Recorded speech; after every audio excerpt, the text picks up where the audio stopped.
नमस्कार बच्चों, मैं राकेश शर्मा आपके लिए लेकर के आया हूँ राकेश सर की हिंदी पाठशाला में पद परिचय। बच्चों, इस बार विगत वर्षों की भांति सीबीएसई द्वारा हमेशा व्याकरण विधा में एक प्रश्न पूछा जाता है जो 4 अंक का होता है। उस 4 अंक की प्रश्न में वो हमसे एक विधा का परिचय पूछता है और उसमें होता है विधा है पद परिचय। सामान्यतः सार्थक शब्दों के एक समूह को पद कहा जाता है। सामान्यतः एक सार्थक का मतलब तो अर्थ सहित शब्दों के एक समूह को पद कहा जाता है। और पद में बहुत सारे ऐसे पद होते हैं जिनको समाहित करके एक पूर्ण पद बनता है या वाक्य बनता है। तो सबसे पहले हम इसकी डेफिनेशन पे आ जाते हैं। देखिए, सामान्यतः एक स्वतंत्र शब्द जब वाक्य में प्रयुक्त होता है तब पद कहलाता है। और वाक्य में उस शब्द की सभी भूमिकाओं का परिचय देना पद परिचय है।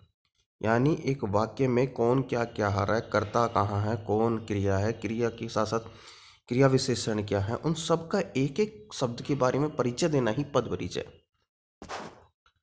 परिभाषा देख लीजिएगा क्या कहलाती है।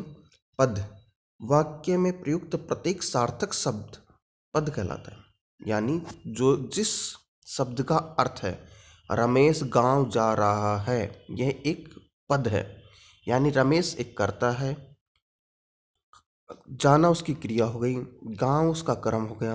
और ये पूरा सेंटेंस यानी कोई व्यक्ति है जो गांव जा रहा है, उसके संदर्भ में कहा गया तो वो रमेश है, ये एक पूरा पद हो गया। अब पद परिचय किसे कहते हैं?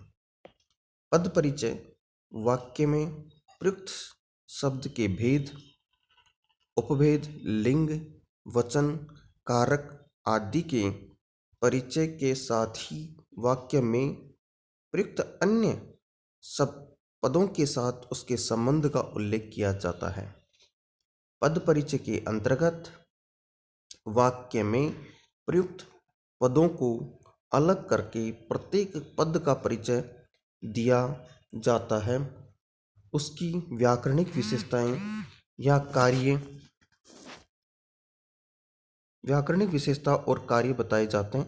प्रकार, अब देखिए कितने प्रकार के होते हैं पद परिचय।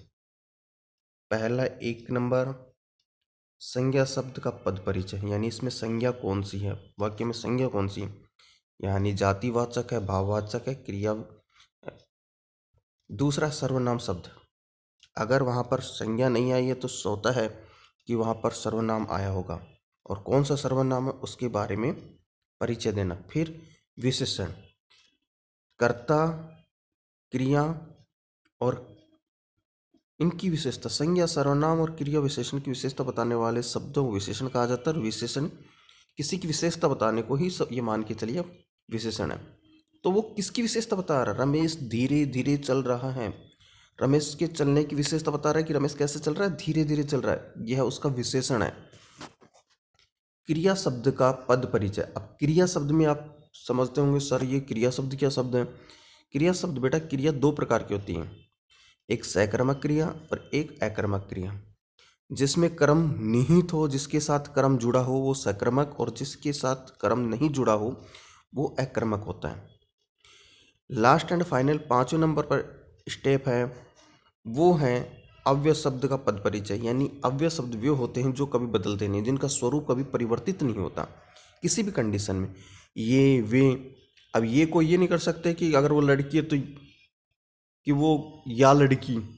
कई बार क्या होता है कि यह जा रहा है, ये जाएंगे, तो ये ऐसे शब्द हैं जो अव्यय के स्वरूप पर आते हैं।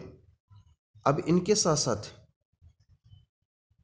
कुछ शब्द और आए हैं जो मेरे हिसाब से संभवतः अव्यय शब्द में ही है। क्रिया विशेषण शब्द, जो क्रिया की विशेषता बताते हैं उनको क्रिया विशेषण शब्द कहा गया है। संबंध बोधक शब्द, जो संबंध को बताते हैं।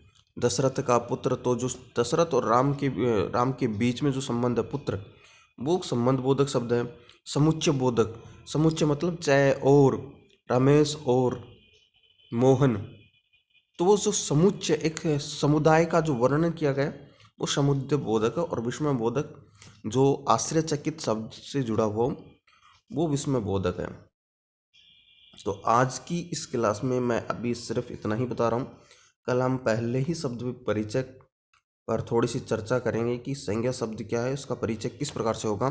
तो धन्यवाद बच्चों, ज़्यादा से ज़्यादा सब्सक्राइब्स, ज़्यादा से ज़्यादा लाइक करें।